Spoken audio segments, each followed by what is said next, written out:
Hi friends, కథామృత లహరికి సుస్వాగతం.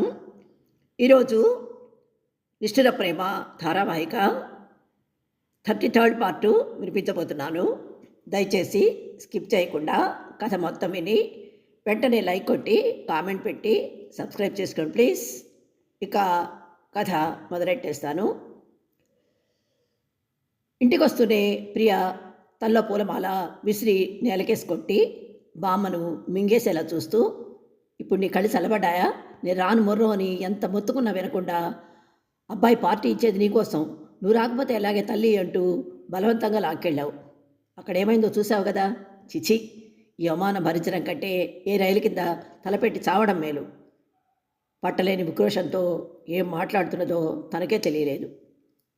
జగదాంబ ఖిన్నవదనంతో, ఏంటోనే తల్లి, నాకంతా అయోమయంగా ఉంది. ఇలా జరుగుతుందని నేను అస్సలు అనుకోలేదు. పాపం అబ్బాయి మొహం చూసావు కదా, కత్తివేటుకు నిత్తుచుకలేనట్లు ఎలా పాలిపోయిందో. అంటే ఎక్కడో ఏదో తేడా కొట్టినట్టే. ఆలోచిస్తే ఇదంతా ఆ తిక్కలపోరి ప్రీతి నిర్వాహకమేమోనని అనుమానంగా ఉంది. అదే అయితే మనం అంతగా బాధపడక్కర్లేదు. ఇవాళ రేపో అతనే వచ్చి జరిగిన పొరపాటుకు నీ గడ్డం పట్టుకుని బ్రతిమాలతాను చూడు అంటూ మనవరాలికి సర్ది చెప్పే ప్రయత్నం చేసింది. విమలమ్మ కూడా జరిగిన దానికి బాధపడుతూనే, అవునమ్మా ప్రియ, నాకు అలాగే అనిపిస్తోంది. విజయ్ అలా చేశాడంటే నమ్మబుద్ధి కావడం లేదు. వాళ్ళ అమ్మలాగే అతడికి మనమంటే ఎంతో అభిమానం, గౌరవం అంటూ అత్తగారికి వంతపాడింది. అవునక్క, బామ్మ చెప్పింది నిజమే. నాకు తెలుసు, విజయంకులు ఖచ్చితంగా ఆ పార్టీ అరేంజ్ చేసింది నీకోసమే. ఆ అక్క కట్టుకున్న నిమ్మపడి రంగు శారీ కూడా నీకోసం షాపంతా వెతికి తెచ్చానని రాత్రి అంకుల్ ఫోన్ చేసి చెప్పాడు. నీకు తెలిస్తే కోపడతావని నేనే చెప్పలేదు. వెంకి కూడా విజయ్ని సపోర్ట్ చేయడం చూసి ప్రియకి అరికాలి మంట నెత్తికెక్కింది. ముందు నువ్వు నోరు మూసుకో. అసలు ఇదంతా నీ వల్లే. నాకు తెలియకుండా నా పుట్టినరోజు చేయమని నువ్వు అతన్ని దేవరించడం ఏంటి అసహ్యంగా? బుద్ధి లేకపోతే సరి. రోషంగా కసురుకొని, మీరెన్నైనా చెప్పండి, జీవితంలో ఇంకెప్పుడు అతని మొహం చూసే ప్రసక్తే లేదు అంటూ శపథం చేసి గదిలోకి వెళ్ళి తలుపులు ధడాలను మూసేసింది. అవునులే పాపం, దాని కోపంలోనూ అర్థం ఉంది. మొగుడి పుట్టినరోజు తన కోసం ముచ్చటపడి తెచ్చిన చీర తగుదరమ్మ అంటూ పరాయి ఆడపిల్ల సింగారించుకుంటే కూడదని చెప్పకుండా కేక్ కూడా తన చేతే కోయిస్తే పెళ్ళానికి ఒళ్ళు భగభగ మండదు. ఇప్పుడేమనుకునే లాభం? కానీ అబ్బాయి అలా ఎందుకు చేసినట్టబ్బా? కోడలికి వినపడకుండా చాలాసేపు చాటుగా గొణుక్కుంటూనే ఉంది జగదాంబ. ఈ అక్క ఎప్పుడు ఇంతే. జరిగిన దానిలో అంకుల్ తప్పుందో లేదో తెలుసుకోకుండా ఊరికే గై గైమంటూ అరుస్తుంది అంటూ వెంకి విసుక్కుంటున్నా సుమ మాత్రం పైకి ఎలాంటి కామెంట్ చేయలేదు. కానీ అవును, విజయంకుల్ లాంటి జెంటిల్మ్యాను ఎప్పుడూ తప్పు చేయడు. ఆ ప్రీతే ఓవర్ యాక్షన్ చేసింది. ఇద్దరు ఒకే రోజు పుట్టడం నిజంగా బ్యాడ్ లక్. ఆ విషయం అక్క అర్థం చేసుకోపోతే ఎలా? తనెప్పుడు ఇంతే. అంకులంటే ఎందుకో అస్సలు గిట్టదు అనుకుంటూ మనసులోనే బాధపడింది. ఇక విజయ్ పరిస్థితి అయితే చెప్పనే అక్కర్లేదు. కాలకుట కషాయం మింగినట్లే ఉంది.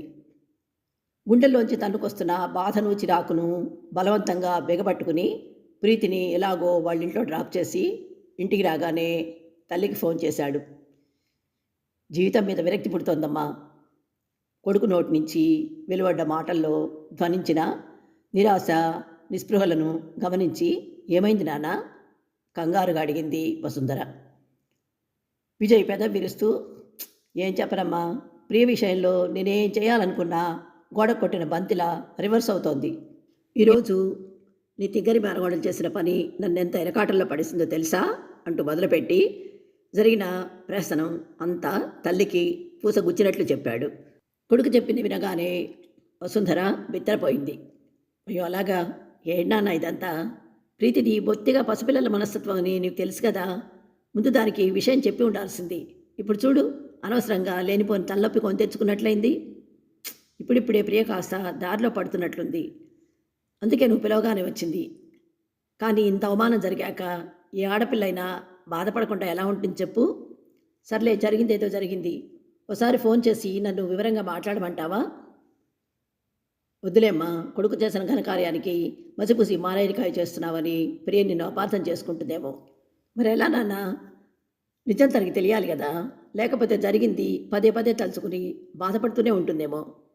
వసుంధర దిగులుగా అంది. అవునమ్మా, అందుకే నేనే ఓసారి వాళ్ళ ఇంటికెళ్ళి ఆంటీకి బామ్మకి ప్రీతి గురించి చెప్పి చూస్తాను.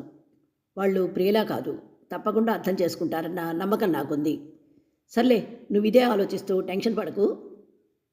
తల్లికైతే ధైర్యం చెప్పాడు కానీ విజయ్ గుండె మాత్రం బితుకుబితుకుమంటూనే ఉంది. అయితే సమస్య అనుకోని విధంగా పరిష్కారం అవుతుందని అతడు అస్సలు ఊహించలేదు. మర్నాడు సాయంత్రం విజయ్ ఆఫీసు నుంచి కాల్ చేసి తను పని మీద హైటెక్ సిటీకి వెళ్తున్నానని, ఇంటికి వచ్చేసరికి బాగా లేట్ అవుతుందని చెప్పగానే ఇదే మంచి అవకాశమని హనుమంతు గౌరమ్మ కూడబలుక్కుని కలిసి ప్రియా వాళ్ళింటికి బయలుదేరారు. అప్పుడే కాలేజీ నుంచి వచ్చి హాల్లో కాఫీ తాగుతున్న ప్రియా గుమ్మం దగ్గర బెరుగ్గా తచ్చాడుతున్న వాళ్ళిద్దరినీ గుర్తుపట్టి మొహం చిట్లించింది. మనవరాలి పక్కనే కూర్చున్న జగదాంబ, మీరు వసుంధర గారింట్లో పనివాళ్ళు కదూ? గుచ్చి గుచ్చి చూస్తూ అడిగింది. గౌరమ్మ తలూపి, అవునమ్మా, నా పేరు గౌరమ్మ, వీడు హనుమంతు. నేను వంట పని, తను ఇంటి పని చూసుకుంటూ 30 ఏళ్లుగా ఆ ఇంటిని నమ్ముకుని బతుకుతున్నాం. మమ్మల్ని అమ్మగారు ఎప్పుడూ పనివాళ్ళలా చూడలేదు, సొంత మనుషులాగే భావించారు. విజయబాబు నా కళ్ళ ముందే పుట్టి ఈ చేతుల్లో పెరిగాడు.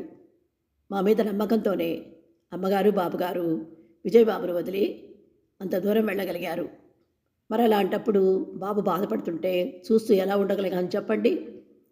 అందుకే ఆయన ఇంట్లో లేని సమయంలో మేమిద్దరం నిన్న జరిగిందేంటో మీకు చెప్పాలని వచ్చాం. దయచేసి మేము చెప్పేది వినండమ్మా అంటూ ప్రాధేయపడింది. ప్రియ విని విననట్లు లోపలికి వెళ్ళబోతుంటే విమలమ్మ ఆపి, పాప ఏదో చెప్పాలని వచ్చామంటున్నారు కదా, చెప్పనివ్వమ్మా, కూతురికి అనునయంగా నచ్చజెప్పబోయింది. ప్రియా మొహం చిట్లించి, వాళ్ళు చెప్పడానికి మనం వినడానికి ఏముంటుందని విసుక్కున్న జగదాంబ మనవరాలి కోపం పట్టించుకోకుండా గౌరమ్మకేసి సాభిప్రాయంగా చూసింది. కథ విన్నారు కదా. ఈ ఎపిసోడు ఇంతటితో ముగిస్తున్నాను. త్వరలో మరో ఎపిసోడ్తో మీ ముందుంటాను. అంతవరకు సెలవు. Thank you.